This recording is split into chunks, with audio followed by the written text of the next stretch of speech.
Microsoft जावा enterprise edition. Guys, पिछले lectures में हम लोगों ने गेट रिक्वेस्ट के थ्रू सर्वलेट को इन्वोक करना सीखा था, जिसमें हम लोगों ने ब्राउजर के एड्रेस बार पर एक यूआरएल जनरेट करके सर्वलेट को इन्वोक किया था। एंकर टैग की हेल्प से क्लिकेबल टेक्स्ट जनरेट करके सर्वलेट को इन्वोक करना सीखा था, और एक फॉर्म टैग में मेथड इक्वल टू गेट लिखकर और फॉर्म टैग के अंदर एक सबमिट बटन को देकर सर्वलेट को इन्वोक करना सीख लिया था। आज के इस लेक्चर में हम फॉर्म टैग की हेल्प से ही सर्वलेट को इन्वोक करना सीखेंगे, पर अब हम गेट रिक्वेस्ट की बजाय यूज करेंगे पोस्ट रिक्वेस्ट को। तो चलिए ये काम हम शुरू करते हैं, और ये काम हम करेंगे हमारी एक्लिप्स आईडीई पर। तो एक्लिप्स को कर लीजिए लॉन्च। ये मेरा पुराना ही वर्क स्पेस में सेलेक्ट कर रहा हूँ, जहां पर मैंने JEE के कोड्स रखने हैं, और मैं इसे कर देता हूँ लॉन्च। चलिए इसे कर लीजिए रीस्टोर। और अब यहाँ शुरुआत करते हैं हम एक नए प्रोजेक्ट बनाने से। तो वही ये न्यू डायनेमिक वेब प्रोजेक्ट, और इसे दे दीजिए एक नाम। मैंने कहा माई ऐप 2। ये रहा टारगेट रन टाइम जो हमने पिछले लेक्चर में सेट किया था। अब इसे इसने बाय डिफॉल्ट उठा लिया है, सो बस आप कह दीजिए नेक्स्ट। इसे भी कह दीजिए नेक्स्ट। यहाँ पर एक web.xml को जनरेट कर लें। अगर आप इसे जनरेट ना भी करें तो कोई दिक्कत नहीं होगी, क्योंकि एक्लिप्स में ये कंसेप्ट को यूज करता है जिसे हम कहते हैं एनोटेशन।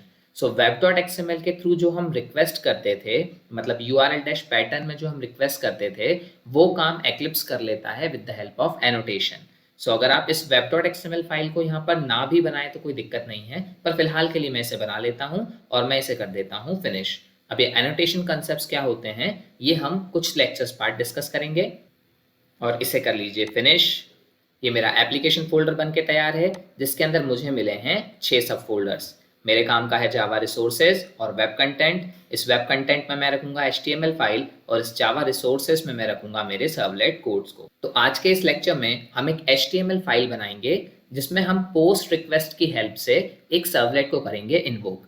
साथ ही इस HTML पेज के थ्रू हम कुछ डेटा सर्वलेट को करेंगे पास। जैसे मान लीजिए आप फेसबुक में ईमेल आईडी और पासवर्ड लिखकर लॉगिन की बटन दबाते हैं, तो ये डेटा सर्वर पर हो जाता है सबमिट, और वहां इसकी कुछ प्रोसेसिंग होती है। तो आज हम ऐसा ही कुछ करके देखने वाले हैं कि हम हमारे HTML पेज के थ्रू कुछ डेटा सर्वर को करेंगे पास, और सर्वर उस डेटा को रिसीव करने के बाद उसे करेगा प्रोसेस। उसके लिए हम इस वेब कंटेंट पर करते हैं राइट क्लिक, और एक HTML फाइल को कर लेते हैं क्रिएट।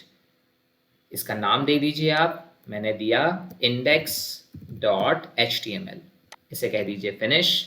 ये एक बेसिक स्केलेटन तैयार है। इस बॉडी में पहले तो बनाइए एक फॉर्म टैग। सो मैंने कहा फॉर्म एक्शन इक्वल्स टू, यहाँ पर आप उस सर्वलेट का नाम देंगे जो आप इस पर्टिकुलर HTML पेज की सबमिट बटन को क्लिक होने के बाद रिक्वेस्ट करना चाहते हैं। तो मैंने यहाँ पर कह दिया my http servlet 2।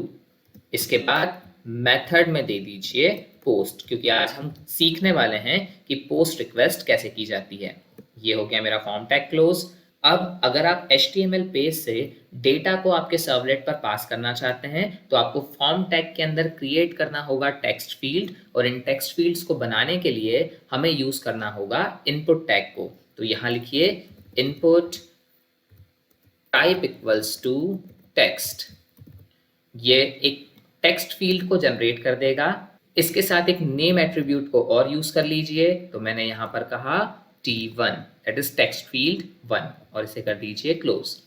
इस input type equal to text और नेम इक्वल्स टू T1 से एक टेक्स्ट फील्ड जनरेट हो जाएगी, जिसके अंदर हम डेटा को फिल करेंगे।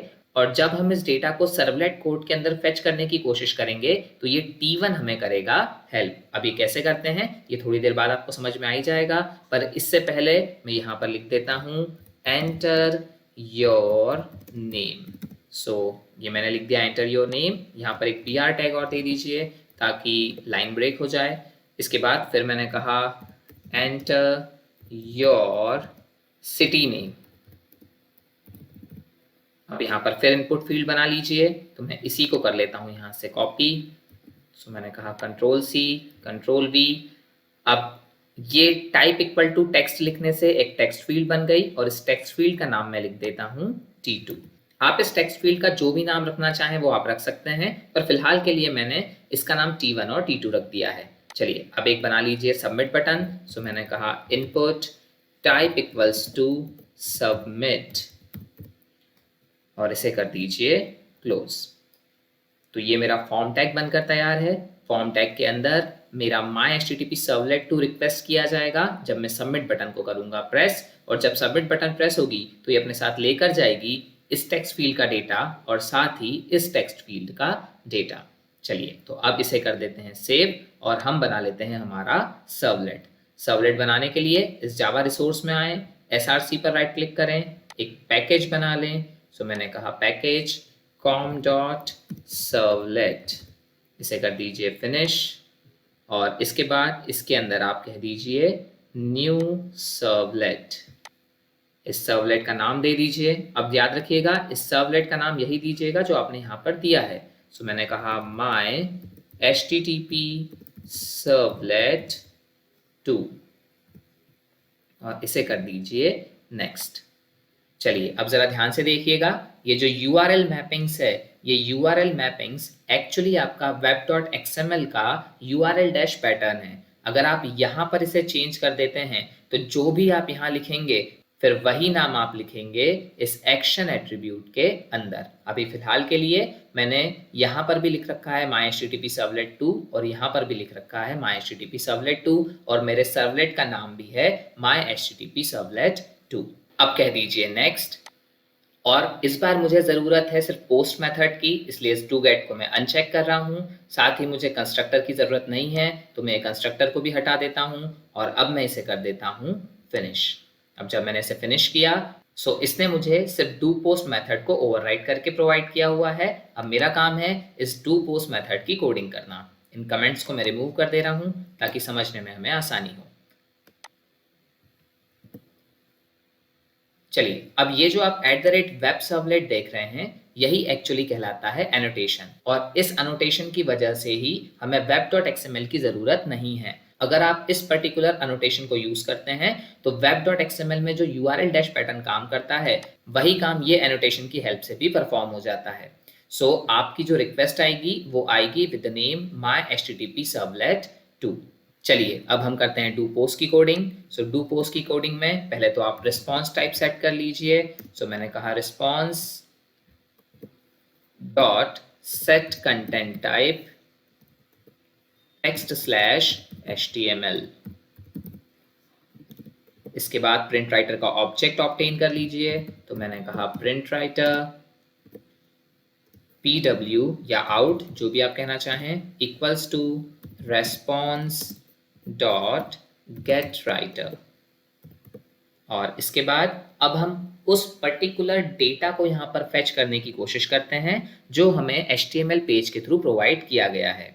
अब यहाँ ध्यान दीजिएगा, जो भी डेटा हमें ब्राउजर या HTML पेज के थ्रू मिलता है, जैसे ही वो डेटा सर्वर पर रिसीव होता है तो सर्वर उस पर्टिकुलर डेटा को इस HTTP सर्वलेट रिक्वेस्ट ऑब्जेक्ट के अंदर फिल कर देता है और यही ऑब्जेक्ट वो पास कर रहा है हमारे इस टू पोस्ट मेथड को। मतलब अगर हम देखें तो डेटा पहले सर्वर के पास आया, सर्वर ने एक ऑब्जेक्ट क्रिएट किया with the name of HTTP servlet request. इस HTTP सर्वलेट रिक्वेस्ट ऑब्जेक्ट के अंदर उसने आए हुए इंफॉर्मेशन या डेटा को फिल किया और फिर वो इंफॉर्मेशन से फिल्ड ऑब्जेक्ट इस डू पोस्ट मेथड को कर दिया पास। इसका मतलब अगर मुझे डेटा चाहिए तो वो डेटा अवेलेबल है इस रिक्वेस्ट ऑब्जेक्ट के अंदर। मुझे इस रिक्वेस्ट ऑब्जेक्ट के अंदर से ही उस डेटा को निकालना है, जिसे हम टेक्निकल भाषा में कहते हैं पैरामीटर। तो ध्यान रखिएगा, HTML पेज या ब्राउजर जब भी आपको कोई डेटा भेजता है तो उसे हम टेक्निकल भाषा में कहते हैं पैरामीटर, और ये पैरामीटर अवेलेबल होते हैं इस रिक्वेस्ट ऑब्जेक्ट के अंदर। अब रिक्वेस्ट ऑब्जेक्ट के अंदर से अगर पैरामीटर हमें निकालना है तो उसे रिट्रीव करने के लिए इसी रिक्वेस्ट ऑब्जेक्ट का एक मेथड हम यूज करते हैं which is request dot get parameter. अब ये गेट पैरामीटर आपसे आर्ग्यूमेंट में एक नाम लेता है। ये नाम लेता है उस कंपोनेंट का जिसका डेटा आप रिट्रीव करना चाहते हैं। फॉर एग्जाम्पल यहाँ पर index.html पेज पर मेरे पास दो कंपोनेंट है, दोनों ही टेक्स्ट फील्ड्स हैं। मुझे किस टेक्स्ट फील्ड का डेटा चाहिए ये डिसाइड होगा इनके नाम से। मतलब अगर मैं यहाँ पर कह दूं request.getParameter T1 तो गेट पैरामीटर मेथड मुझे इस T1 टेक्स्ट फील्ड के अंदर जो भी डेटा लिखा हुआ होगा वो रिटर्न कर देगा, और अगर मैं यहाँ पर कह दूं T2 तो ये मुझे T2 टेक्स्ट फील्ड के अंदर जो भी डेटा होगा वो मुझे रिटर्न कर देगा। तो पहले मैं यहाँ कहता हूँ T1, और T1 कहने के बाद ये मुझे डेटा करेगा return in the format of string. So यहाँ कह लीजिए string S1 equals to request dot get parameter, और यहाँ पर फिर कह लीजिए string S2 equals to request dot get parameter, और इसे पास कर दीजिए आप T2। तो T1 और T2 इन दोनों ही टेक्स्ट फील्ड्स का डेटा इस स्ट्रिंग S1 और S2 के अंदर आ चुका है। अब इस S1 और S2 को सिर्फ मैं कंकैटिनेट करके शो कर देता हूं कि ये डेटा ब्राउजर से किया गया है रिसीव। तो मैं लिखता हूं out.println, और इसमें लिख दीजिए your name is, इसे कीजिए कंकैटिनेट S1 प्लस, यहाँ पर फिर कंकैटिनेट करके लिखिए and your address is, concatenate करके यहाँ लिख दीजिए S2। चलिए, तो ये मेरा कोड हो गया है कंप्लीट। अब जरा इसके फ्लो को समझ लीजिए। जब आप इस index.html को लॉन्च करेंगे तो आपको दो टेक्स्ट फील्ड दिखाई देगी और एक सबमिट बटन दिखाई देगी। जब आप सबमिट बटन पर क्लिक करेंगे तो जो भी वैल्यू आप इस T1 और T2 के अंदर फिल करेंगे वो पहुंच जाएगी हमारे सर्वर तक। सर्वर आई हुई इंफॉर्मेशन को या आए हुए पैरामीटर्स को इस HTTP सर्वलेट रिक्वेस्ट ऑब्जेक्ट के अंदर फिल करेगा, और फिल करने के बाद इसे पास कर देगा हमारे डू पोस्ट मेथड को, और डू पोस्ट मेथड को पास करने के बाद हम उन पैरामीटर्स को with the help of get parameter methods retrieve कर लेंगे एंड देन फिर कर देंगे उसे डिस्प्ले। चलिए, तो ये कोड बन के तैयार है, इसे कर लीजिए एग्जीक्यूट। एग्जीक्यूट करने के लिए इस index.html पेज को कर दीजिए आप run as run on server, इसे कर लीजिए सेव, मैं सेव करना भूल गया था, एंड नेक्स्ट फिनिश, और ये मेरी एप्लीकेशन हो गई है लॉन्च। सो मैंने यहाँ कहा एंटर योर नेम, मैंने कहा Rahul, and then enter your city name, तो मैंने कहा भोपाल, और इसे कर दीजिए अब आप सबमिट। जैसे ही आपने इसे सबमिट किया, यहाँ आउटपुट आ गया है your name is Rahul and your address is Bhopal.